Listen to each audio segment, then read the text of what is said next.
crime story. 6-year-old Timmothy Pitzen case. The enigma surrounding the disappearance of this young first grader has persisted for 11 years, casting a lingering shadow over his family. Nevertheless, they hold on to hope, steadfast in their belief that one day, the absent Timothy will return. On May 11, 2011, Amy Frye-Pitzen, his mother, made an unexpected appearance at Aurora Elementary School, taking Timothy away for a spontaneous 3-day journey. This sudden departure occurred a mere 45 minutes after his father had dropped him off at school. Over the course of those 3 days, Amy and Timothy embarked on an extraordinary adventure spanning hundreds of miles, visiting a zoo, 2 resorts, and a water park, all situated in different states. However, the events of May 14th remain a baffling mystery. On that fateful day, the boy's mother was discovered lifeless, bearing signs of suicide, while Timothy vanished without a trace. Beside the lifeless woman, there lay a suicide note, assuring that Timothy was safe and in good hands. The chilling part was the closing words, "You will never find him. He's alive." More than a decade had elapsed, yet Timmothy Pitzen remained an elusive enigma, with no trace ever discovered. The events that unfolded between his last appearance on a surveillance camera and his mother's tragic demise continued to baffle investigators. This perplexity primarily stemmed from the dearth of substantial leads in the case. Amidst the recent silence of the boy's father towards the media, journalists recently managed to secure an interview with Timothy's aunt, Jen West. "I'm convinced he's still out there," she confided to the U.S. Sun. "Tim meant everything to Amy. And deep down, I can't fathom her causing him harm. Occasionally, doubt creeps in, but I always circle back to the belief that he's alive," Jen West affirmed. "I believe she entrusted him to someone who would love, care for, and raise him. It's undeniable that uprooting him from his former life and placing him in different hands may have been disconcerting for Tim. But I'm certain she didn't view it that way." Trouble in the family. In the weeks leading up to Timothy's disappearance, it appeared that Amy and Jim's 7-year marriage was on the brink of collapse. This wasn't the first time the couple had encountered serious issues. Notably, their relationship had come close to dissolution in 2008 when Jim discovered that Amy had been engaging in secret text communications with one of her ex-husbands, discussing plans to meet up. The resulting dispute concluded with Jim delivering an ultimatum to Amy. She must make a choice between him and discontinuing all contact with her ex-husbands. He made it clear that if Amy opted for the latter, he would pursue full custody of their son. Amy ultimately decided to remain with Jim, but their relationship had already sustained a fracture. Jen, Jim's younger sister, observed that while she wasn't privy to the full extent of her brother's and Amy's relationship issues, she suspected a significant argument had taken place on the evening preceding Timothy's disappearance. On May 11, 2011, Jim provided transportation for Amy to her workplace due to her car's malfunction. Before doing so, at approximately 7:30 a.m., he dropped Timothy off at Greenman Elementary School, where he was a student. Amy, who worked in close proximity to the school, promptly returned home and, around 8:15 a.m., seemingly dispelling the notion of car trouble, used her vehicle to pick Timothy up from school. "My brother was supposed to pick Tim up in the middle of the day because he was getting out of class early," Jen recollects. "But when he returned, Tim wasn't there."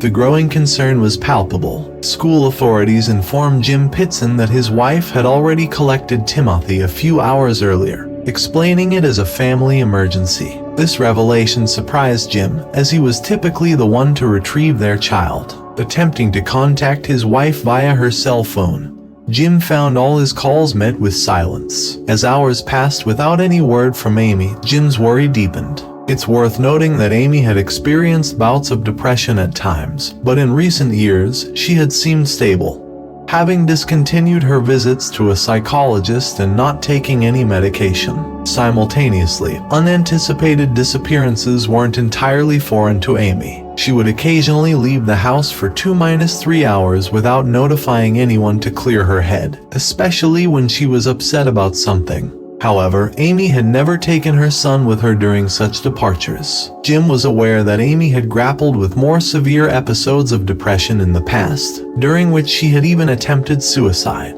These episodes occurred before they met and again shortly after they got together, but before they were married. Uncertain about his next steps, Jim chose to confide in his mother and sister about the unfolding events. Jan, who considered herself an optimist, reassured him, convinced that Amy and Timothy would return home soon. I believed she just needed a day, perhaps two, to blow off some steam. She didn't confide in her brother to avoid any attempts to reconcile. Jen disclosed, I never would have imagined she was capable of something like that. I can do what I want. While Jim frantically reached out to family members, inquiring if they had any information about Amy or Timothy, his wife and son had already covered half the distance to Brookfield Zoo, situated 45 kilometers to the east of Aurora. After exploring nearly all the animal enclosures, Amy and her son set their course northward at 3 p.m., heading for Key Lime Resort in Illinois, featuring, among other attractions, a water park. They spent the night there. The following morning, on May 12th, Amy drove Timothy to another resort hotel, Wisconsin Dells in Wisconsin. Along the way, they made a stop at a store to purchase clothing, toys, and an art kit for the boy. At that very moment, 240 kilometers away, Jim, unable to locate his family, made his way to the Aurora Police Department and filed a missing persons report. Timothy's information was entered into the National Missing Children's Database. On May 13th, Amy finally ended her silence, reaching out to several close family members. She assured them of her well-being and her son's safety. Curiously, though, she continued to ignore Jim's calls. Among her husband's relatives, the only person she contacted was Jim's older brother, Chuck, where she conveyed, Tim is my son, and I have the right to make my own decisions. Chuck later informed the police that he heard Timothy's voice in the background, with the boy requesting food. Timothy is doing well, and he's with me. We'll be safe, Amy asserted before concluding the call. Amy also contacted her mother, reassuring her with the words, I'm fine, and expressing her desire to have some alone time with her son. She promised to return home in a day or two, but regrettably, she didn't follow through on that promise. The final witnesses. On the day Amy contacted her relatives, the security cameras recorded the final known glimpse of Timothy as they were departing from the Wisconsin Dells Hotel on the morning of May 13th. The footage depicted the young boy, attired in a blue t-shirt and green shorts, clutching Amy's hand as they made their way towards the exit. Beyond this point, the trail of Amy and Timothy becomes increasingly uncertain. Subsequently, she embarked on a journey approximately 230 kilometers south, with a brief stop in the small rural town of Sterling, located around 130 kilometers west of Aurora. It was at this point that she activated her cell phone for the last time. The reason for Amy's visit to Sterling remained shrouded in mystery, as the family had no connections in the area. While data from her iPass later revealed that she had been to Sterling twice before, in February and March 2011, she had never mentioned this to Jim or anyone else. Law enforcement posited that Amy may have used Sterling as a meeting point to transfer Timothy to an unidentified party, or she might have been searching for a secluded location. But there was no concrete evidence to substantiate either theory. Over the next 4 to 5 hours, Amy's whereabouts remained unaccounted for. However, at approximately 8 p.m., the last known surveillance camera footage captured her as she entered a supermarket in Winnebago, situated near Rockford, walking alone. There, she purchased a writing pen, paper, and some envelopes. On the subsequent day, May 14th, she was discovered at the Rockford Inn Motel, which was located half a kilometer from the store, exhibiting conspicuous signs of suicide, including evidence of self-inflicted wounds and an overdose. A suicide note lay beside her. Too few answers. Jim's entire family found themselves in a state of shock, grappling with the overwhelming uncertainty of what to do next. We found ourselves pondering, where is Tim? Could he have wandered into the streets? Had someone abducted him from his hotel room? Could he have been taken to a distant place like Alaska? Recounted Jen West. In the ensuing days, relatives and acquaintances diligently distributed flyers on the streets, engaging in interviews with local residents. Jim, understandably, bore the brunt of the effort, even taking time off work to contribute to the search for his missing son and wife. As the days extended into weeks, Jan, Jim, and the rest of the family found their list of unanswered questions growing. However, they couldn't find any coherent answers. Despite Amy's past struggles with mental health and the evident challenges in her marriage, Jen remained adamant that there were no peculiarities or warning signs in her sister-in-law's behavior that might hint at such a dire outcome. There were absolutely no indicators, Jen affirmed. When people inquire about Amy, I describe her as my sister-in-law and a close friend. I frequently entrusted my children to her, and they held her in high regard. Jim's mother and brother were also well acquainted with Amy and discerned no suspicious facets in her conduct. I never believed Amy capable of such an act. Even now, I can't fathom any rationale for it, Chuck, Jim's brother, asserted.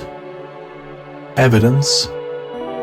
However, after several weeks, the search for Timmothy came to a halt as detectives acknowledged their limited progress in locating the missing boy. The crucial piece of evidence uncovered by the police was discovered beneath Amy's car, remnants of tall meadow grass and clumps of dirt wedged beneath the rear bumper. An examination of the soil and vegetation, unfortunately, failed to provide any definitive leads, offering no clues to a specific location. At a certain point, investigators speculated that Amy might have veered off the main road, but their uncertainty persisted regarding her intentions. Was it to pass Timmothy, or to potentially conceal his body? Inside Amy's vehicle, forensic experts identified traces of Timothy's blood on the back seat. However, Jim informed the officers that it was likely the result of a nosebleed the boy had experienced several months prior to his disappearance. Illegal adoption. Over the course of 11 years, no fresh evidence has emerged in the case. However, in April 2019, the family's hopes were briefly elevated when a young man surfaced in northern Kentucky, identifying himself to the police as Timmothy Pitzen and asserting that he had escaped from captors who had held him for 8 years. The initial optimism gave way to disappointment as it became evident that the entire account was fabricated.